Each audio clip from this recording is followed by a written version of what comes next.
गंदे बर्तनों का ढेर देखकर बीवी जोर से चिल्लाई,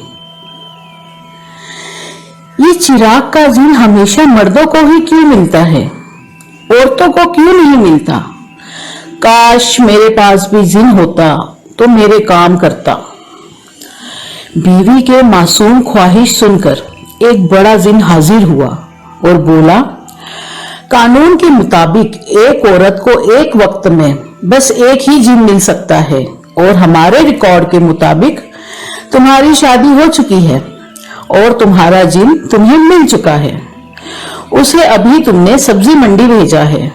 रास्ते में वो टेलर से तुम्हारा सूट लेते हुए और ग्रोसरी स्टोर से घर का सामान लेते हुए आएगा और तुम्हारे सर दर्द की दवा भी लाजमी लाएगा।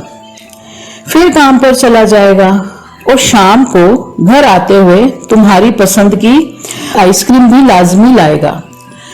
तुम्हारा जिन थोड़ा टाइम ज्यादा लेता है मगर चिराग वाले जिन से ज्यादा मेहनती है और ज्यादा काम करने वाला है। सब करने के बाद तुमसे जलीलो ख्वार भी होगा। अब ये हमारे बस के बाहर है।